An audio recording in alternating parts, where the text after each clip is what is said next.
Shalom la famille, que Dieu vous bénisse. Seigneur, je te rends grâce pour ce temps que tu rends possible.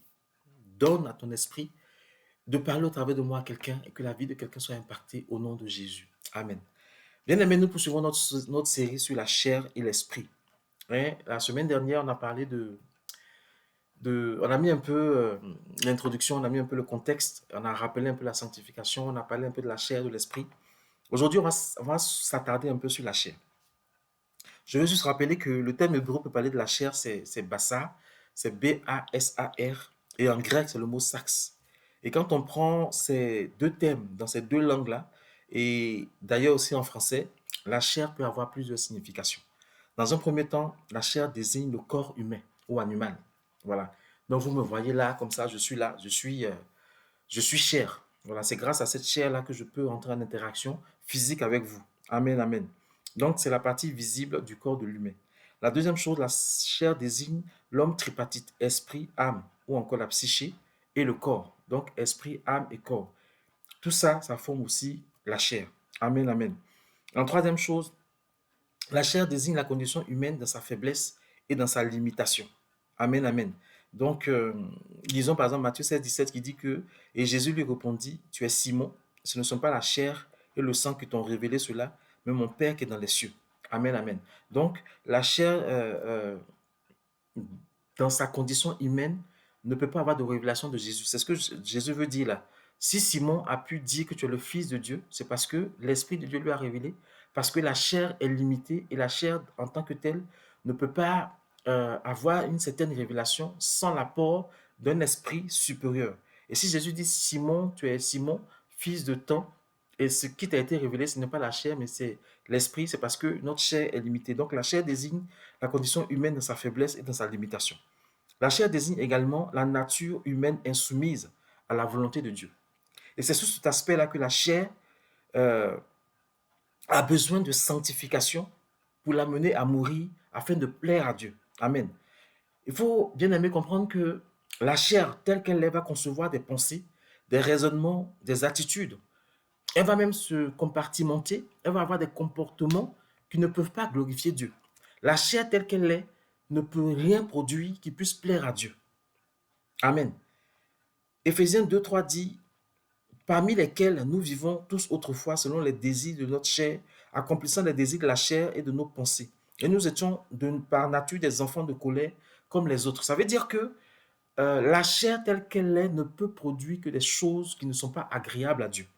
Amen. Dans ce sens-là, le mot chair désigne l'être humain tout entier, le moi, incapable de faire ce qui est bien. Quand l'apôtre Paul dit le bien que je voudrais faire, je n'y parviens pas, mais le mal que je ne veux pas, c'est ce que je parviens à faire. Ça veut dire que l'apôtre Paul veut dire que si c'était de lui-même, sa chair ne pourrait parvenir qu'à faire le mal.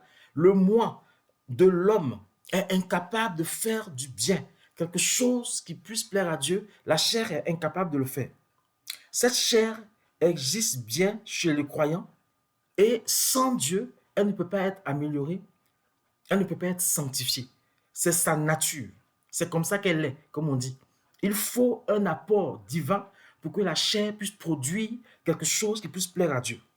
Cette chair doit être subjuguée, c'est-à-dire qu'elle doit être réduite à la soumission. Elle doit être tenue en échec. En réalité, cette chair doit être crucifiée par la soumission à la présence et à la puissance de l'Esprit Saint. Car l'homme régénéré aura désormais deux natures, la nature charnelle et la nature spirituelle. Donc, il aura la nature de chair et l'esprit. Amen. Et ce qui se passe dans l'humain, c'est un peu comme un arbre qu'on vient greffer.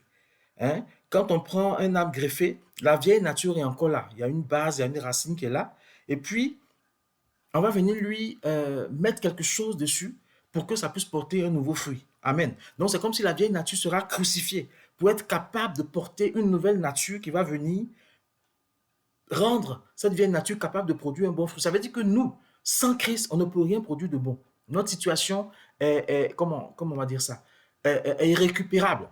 Donc Dieu va venir nous nettoyer, va venir nous rendre capables de porter son esprit. Donc il va venir crucifier notre chair. Et cela s'est fait par Jésus à la croix, afin que nous puissions porter la nouvelle nature de Dieu, pour pouvoir produire un fruit qui lui plaise. C'est là où on parlera de la nouvelle naissance. Si nous livrons Si nous nous livrons par la foi et l'obéissance au Seigneur, qui fait de nous son temple, l'Esprit manifestera alors sa victoire sur la chair et portera son fruit à la gloire de Dieu. Amen, amen. Pardon. Bien-aimé, on va voir un peu les aspects corrompus et irrécupérables de la chair. Romains 7,4 dit: c'est pourquoi, mes frères, vous aussi, vous avez été au moyen du corps du Mashiach mis à mort en ce qui concerne la loi, pour être un autre, pour être à un autre, pardon, à celui qui a été réveillé des morts, afin que nous portions des fruits pour Dieu. Sans Christ, tout est charnel. Les œuvres de la chair ont perverti l'être humain. Amen. Sans Christ, tout est charnel. Les œuvres de la chair ont perverti l'être humain. Amen, amen. Bien-aimé, la chair se manifeste par des œuvres qui sont à l'opposé du fruit de l'esprit quand on prend Galates 5, le verset 22. Il faut comprendre que la vie charnelle est opposée, mais complètement opposée à la vie sainte, car la chair porte la marque du péché. Lisons chez nous Romains 7, le verset 25. Bien-aimé, la chair subit la loi du péché sans pouvoir lui résister par elle-même. Ce n'est pas possible. La chair a une tendance à s'attacher aux choses qui ne plaisent pas à Dieu. La Bible dit en Matthieu 26, 41, veillez et priez afin que vous n'entriez pas en tentation. En effet, l'esprit est bien disposé, mais la chair est faible. Amen. La chair peut avoir des apparences de sagesse. Amen. La chair peut avoir des apparences de sagesse, mais ça ne veut pas pour autant dire que cette sagesse-là vient de Dieu ou plaît à Dieu. Amen, amen. Parce que parfois, sous cette bonne apparence charnelle-là, la chair peut revêtir sous de fausses apparences des aspects séducteurs. L'apparence est bonne, elle est fausse, elle a des aspects séducteurs. Ça, c'est ce que la chair est capable de faire. Je suis capable de manifester une sagesse qui va te plaire, qui va te convaincre que je suis bien, alors qu'en réalité, il y a un esprit de séduction derrière pour te manipuler. C'est ce que la sagesse humaine sait faire. La chair ne peut pas produire de sagesse qui puisse t'amener à plaire à Dieu. La chair a des types de raisonnement et certaines façons de penser qui ne glorifient pas Dieu. Colossiens 2,18 dit que personne ne vous trompe sur le prix de la victoire, par humilité, prenant plaisir au culte des anges et faisant une incursion hostile dans les choses qu'il n'a pas vues, étant enflé d'un vain orgueil par les pensées de sa chair. Bien-aimé, comprenons que la vie intellectuelle elle-même est marquée par l'emprise de la chair. Parce que certaines personnes qui sont intellectuellement élevées, qui sont très intelligents, des professeurs, des agrégés, ont du mal à admettre qu'il existe une vie spirituelle et ont du mal à admettre qu'il y a un Dieu qui existe. Bien aimé, les raisonnements de la chair, les plus hauts soient-ils, ne peuvent pas nous qualifier pour le royaume, ne peuvent pas nous amener à produire des choses qui puissent plaire à Dieu. Amen. C'est pour cela que on peut voir que dans le monde intellectuel, les plus grands intellectuels sont pratiquement tous athées. Bon, en réalité, personne n'est vraiment athée, mais ils remettent vraiment en question la vie spirituelle, la vie chrétienne, la vie même divine, parce que leur raisonnement, aussi haut soit-il, ne peut pas produire des gens qui sont agréables à Dieu. La chair a une forme de jugement qui induit en erreur. Jean 8, 5 dit: Or, Moïse nous a ordonné dans la Torah de lapider de telles personnes. Toi donc, qu'en dis-tu? Ça, c'est le fameux passage où on amène une prostituée, pas une prostituée, une femme prise en flagrant délit d'adultère, et on demande à Jésus qu'est-ce qu'on doit faire. Moïse a dit de lapider. Est-ce que toi, tu veux qu'on le lapide? Parce que la chair va juger selon les apparences et ça va induire en erreur. La chair ne cherche pas à comprendre ce qui est réellement dit par Dieu, mais elle va chercher juste à faire ce qui lui fait plaisir. Amen. Celui qui est charnel juge selon les apparences et il peut arriver à des fausses conclusions car il juge au travers de ses mauvaises dispositions. Amen. Notre chair n'a pas de bonnes dispositions. Et quel que soit ce qu'on va nous mettre devant, on aura tendance à juger avec nos mauvaises dispositions. Amen. La chair s'immisce dans le domaine religieux. Et c'est dans ce domaine-là que la chair est plus perverse. Galates 6,12 dit: tous ceux qui veulent se montrer d'une bonne manière dans la chair vous forcent à vous faire circoncis uniquement afin de ne pas être persécutés pour la croix du Mashiach. La chair, quand elle s'initie dans le milieu religieux, est plus perfide. Elle est plus dangereuse. Elle est plus nuisible. Et malheureusement, on ne perçoit pas cela comme tel. On ne voit pas que cette manière de s'immiscer dans la religion, on ne voit pas le danger que cela crée. Et pourtant, c'est dans ce domaine-là que la chair est beaucoup plus dangereuse. Elle est plus pernicieuse car elle ne suggère pas de perversion à caractère moral. mais elle se déguise sous des apparences pieuses et parfois super spirituelles, et cela séduit beaucoup d'enfants de Dieu. La chair dans l'église, c'est mortel, c'est dangereux. J'ai lu le témoignage d'un chantre. Il n'était pas chantre, il ne vendait pas des CD. Dans son église, il était chantre. Et le témoignage disait que ce jeune homme-là, quand il prenait le micro, qu'il commençait à chanter, il dégageait une telle présence de Dieu. Il y a une onction là qui était là, et tu as envie de pleurer, tu as envie de te mettre à prier. Or, ce jeune homme a été initié à la sorcellerie depuis l'âge de 8 ans. Ça veut dire que depuis l'âge de 8 ans, il a fait un pacte avec le monde des ténèbres. Et tout ce qu'il dégage là, ce n'est que mort. Pourtant, les chrétiens sans discernement arrivaient à pleurer, arrivaient à se sentir, on va dire bien gueumé quand ce monsieur-là chantait. Vous voyez un peu? Ça, c'est les œuvres de la chair. La chair est capable de te faire croire qu'elle est de Dieu alors qu'elle est en train de te maudire, elle est en train de t'envoûter. Faisons attention. Amen. La chair combat ce qui est spirituel. Hein? Et ce combat-là, ça oppose des hommes déjà entre eux. Et c'est aussi un combat entre la chair et l'esprit. C'est un combat permanent. C'est un combat qui est là jusqu'à ce que Jésus vienne nous chercher. Amen, amen.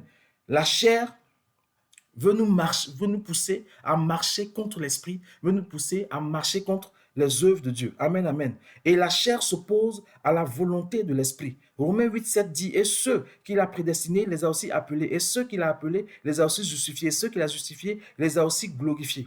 Ce que la chair aime est contraire à ce que l'esprit veut. Bien-aimé, les pensées de Dieu en toi seront toujours combattues par ta chair. La chair va te faire douter toujours de ce que Dieu te dit. C'est pour cela que l'Esprit de Dieu doit dominer en toi, doit régner en toi. Amen, amen.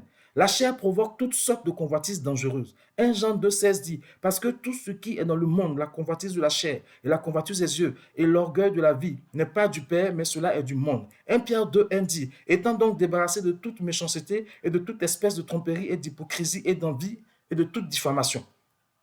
Les hommes de ce monde qui ne sont pas régénérés font subir aux chrétiens la pression de leur manière de vivre. Est-ce que ça là c'est faux? C'est-à-dire qu'on est plus attiré par la manière de vivre de ceux qui sont dans le monde que par la manière de vivre qui nous est dictée par la Bible. À cause de la convoitise et la chair qui sévit dans le monde, le chrétien connaît des persécutions intérieures et extérieures qui l'amènent à avoir le sentiment d'avoir une guerre à livrer. Amen. C'est-à-dire qu'on est tellement happé par ce que les autres vivent en dehors de l'Église que c'est eux que nous convoitons au lieu que ce soit nous qui les amenions à chercher à entrer dans l'Église, à chercher à plaire à Dieu. Ça, c'est la chair qui peut faire ça. Et les chrétiens qui vivent selon la chair sont souvent victimes de ces choses-là. Jacques 1,14 dit, mais chacun est tenté car il est attiré et amorcé par sa propre convoitise. La chair peut être un danger dans lequel les chrétiens peuvent tomber. Amen. Lisons Galates 3, le verset 3. La chair quitte le terrain qui vient de la foi pour s'établir sur celui des œuvres de sa propre justice. Amen, amen. La chair est une source perverse de confiance en soi qui s'éloigne de la grâce de Dieu. Disons chez nous Philippiens 3, 4. Amen. Ce n'est pas parce qu'il soit mal en soi d'avoir une glorieuse généalogie ou une formation de qualité, mais le danger commence quand la chair s'en glorifie pour y trouver un prétexte à rejeter la grâce de Dieu. Amen, amen. Quand on dit que la chair est une source perverse de confiance en soi qui nous éloigne de la grâce de Dieu, en lisant Philippiens 3, 4, on comprend que beaucoup de personnes vont se glorifier de la chair parce qu'ils font partie d'une grande généalogie, parce qu'ils font partie d'une descente d'une famille riche, parce qu'ils sont héritiers d'un tel. Ça là, c'est pas mauvais. Voilà. Tu peux naître d'une famille, une famille glorieuse, c'est pas mauvais. Mais c'est le fait de t'en vanter, c'est le fait de tirer ta vie, ta gloire que de cela, c'est ça qui peut être dangereux. Et ça peut t'éloigner de Dieu. Amen. La chair est incapable de se soumettre à Dieu, selon Romains 8, verset 7. Parce que même si la chair voulait, l'homme qui n'a pas connu la nouvelle naissance ne peut pas vivre selon les standards divins. Ce n'est pas possible. La chair devient aussi une alliée de Satan. Jacques 3,15 dit, car ce n'est pas là la sagesse qui descend d'en haut, mais elle est terrestre, animale et diabolique. Le diable n'est pas responsable de tout ce dont l'homme est responsable. Le diable n'est pas forcément responsable de tous tes choix. Mais il va utiliser ta chair pour t'opposer aux choses de Dieu. Quand l'homme pêche, il est responsable et coupable de son propre péché. Ce n'est pas forcément le diable qui t'a choisi, tu l'as décidé. Mais le diable peut utiliser ce péché-là pour faire de ta vie ce que Dieu ne veut pas. Précisons que le péché n'est pas une possession et la sanctification n'est pas un exorcisme. Amen. Quand tu pêches, tu n'es pas forcément possédé. Et quand tu vis de la sanctification, ce n'est pas forcément un exorcisme. C'est la sanctification qui va t'amener petit à petit à te débarrasser de tout ce qui te tenait en esclavage et tu finiras par être un homme libre. Mais il faut d'abord amorcer la sanctification. Amen. Et ce n'est pas parce que tu pêches que tu es forcément possédé. Parce que la chair va te pousser à faire des choses pour que l'esprit puisse après te posséder. Mais ce n'est pas tout de suite possédé quand tu pêches. Donc, laissons l'Esprit de Dieu nous apprendre à dominer la chair. Hein? Et la chair ne peut pas aboutir à ce que Dieu veut. La chair ne peut aboutir qu'à un bien triste résultat. Amen. La chair ne peut donner que quelque chose qui ne plaît pas à Dieu. Galates 6:8 dit, parce que celui qui sème pour sa chair moissonnera de la chair la corruption, mais celui qui sème pour l'esprit moissonnera de l'esprit la vie éternelle. Amen, amen. Il ne sera jamais possible d'amener le vrai bonheur, pas plus que de vivre en ne comptant que sur les possibilités de la chair, parce qu'elle est polluée, elle est envahie, cette chair-là, par le péché. Amen, amen. Face à toutes ces manifestations de la chair, il faut comprendre que Dieu a un plan pour nous et dans ce plan, nous avons la victoire par le sang de Jésus. Amen, amen. La prochaine fois, on va parler de comment triompher des œuvres de la chair. Aujourd'hui, on a énuméré tout ce que la chair sait faire. La prochaine fois, on va parler de comment euh, vaincre, comment triompher des œuvres de la chair. Que Dieu vous bénisse et j'espère que cette exhortation-là vous aidera à mieux voir clair et à avancer avec Yeshua. Shalom.